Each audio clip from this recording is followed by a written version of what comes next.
I suspect that Zeztz 45 will be panned as a failure and as a stumble. And I won't disagree with that or say that that's wrong, but I will say that I really do appreciate the way that it showed, like, the futility of building a house on a foundation of lies. The lady who's merged with the Phantom Gore Nightmare, so she's become even more skewed.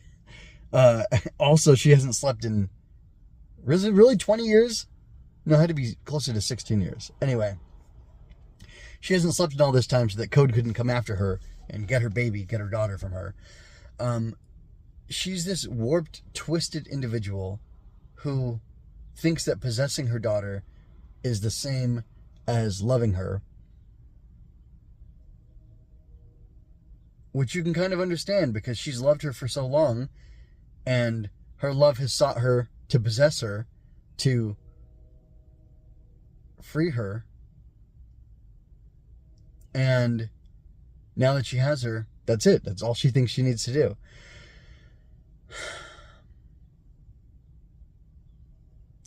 But that's not all she needs to do. That's not what love is. Love isn't just having somebody. It isn't just, tending to them. It's more complicated than that. But what I really want to focus on is how lovely and sweet and beautiful the life was, the lie of the life was that the lady built.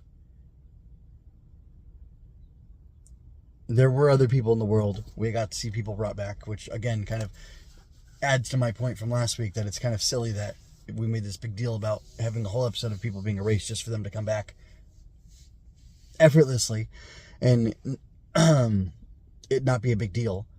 But more than that, I want to focus on what the lady wanted, what she tried to build, and what she lost. It was a home with just the two of them. There was no father. Because she's a nightmare baby. Nem is. So it's just the home for the two of them. It's calm.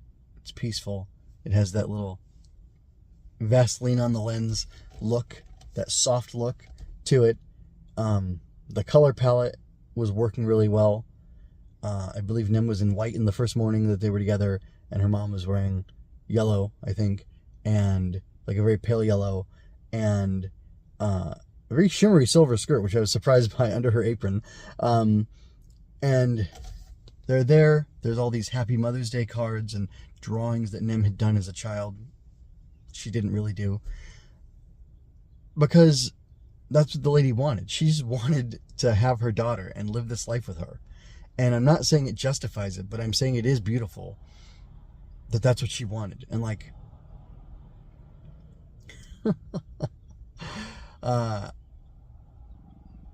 I legitimately thought in the episode while I was watching it, isn't this what life is about? Isn't this something that's worth fighting for? Something that's worth dying for, to protect?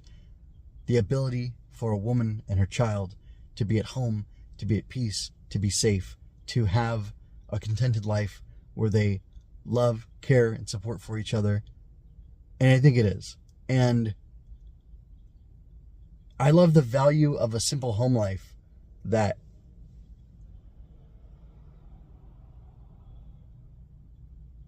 this episode shows an appreciation for and shows a longing for.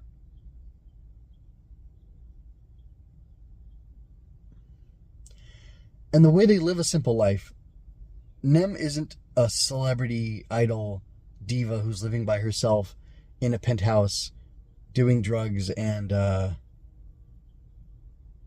indulging in pleasures. She's a girl living at home with her mother, sharing breakfast together. And yes, she's starring in a movie. And yes, she has all these things and she is this popular person. But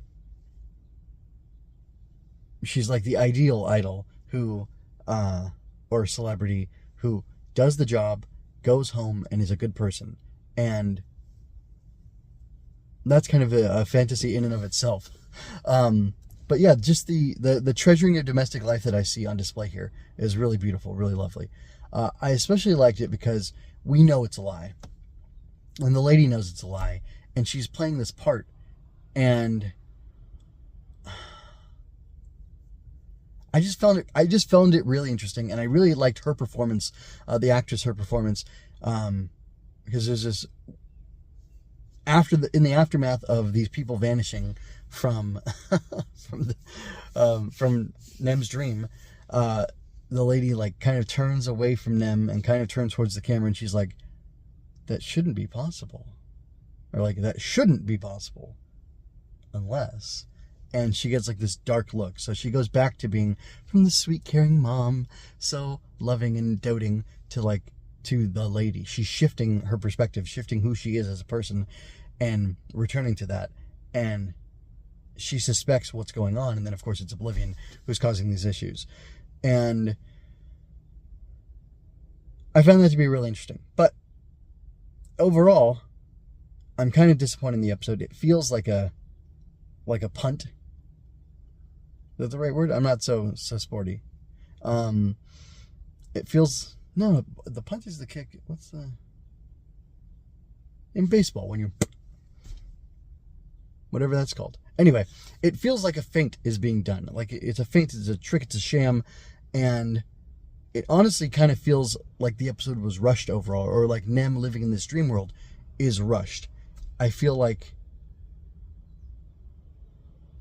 it would have been better for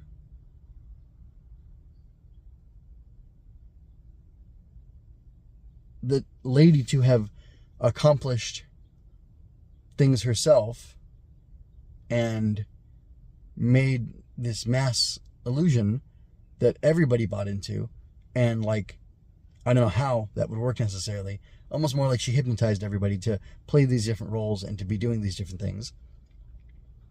She could have done that. I would have just had her do that if it was me writing it. I wouldn't have had Oblivion come in and erase everything, because then he starts re-erasing things, and that kind of doesn't make sense mechanically. It creates some confusion. But I also think having an unsettling arc of like 3 episodes maybe, where we're in, the world that the world of lies that the lady has built for Nem, and the other characters are there too, and they're all kind of acting off, or they have these moments where they feel like this is wrong, something's going on, and they have to like overcome the illusion. Makes more sense, because the way things were framed, again mechanically from the show, it felt like Baku was killed, or the way his memory was erased and he disappeared. It made it seem like that was something permanent, and then him coming back feels even more shocking. Like it shouldn't be happening. Like it shouldn't be real, or it shouldn't be possible is what I mean, because of the way that he disappeared and the feeling of finality that it had based on what happened with Odaka and what happened with Sieg as well. It just feels like it's something he shouldn't be able to come back from, and all of a sudden he's back, and we don't know why, and we may or may not find out next episode, and it may or may not be a good explanation, but it just feels, I don't know, it's just something feels off, and there's only 5 episodes left. I don't know how this is gonna work out. I don't know how it's gonna work out. I've been loving Zeztz, but this episode and last episode kind of feeling like padding makes me wonder what's going on, and are they going to be able to stick the landing on this, because I would like them to, because it's been such a great ride so far. Anyway, let me know what you think about the episode.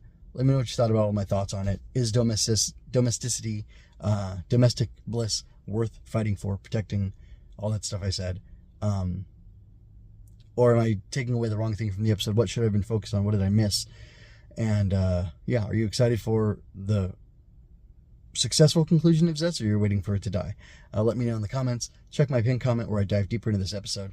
I have a link there. It'll take you to a secret place, my world, if you will, where I have all sorts of stuff where I'm going to dive deeper into the episode. And you can find links to my other Tokusatsu Henshin Hero coverage there as well. Until next time, folks, this is MJ with Henshin Inspection and Rider Tears signing out.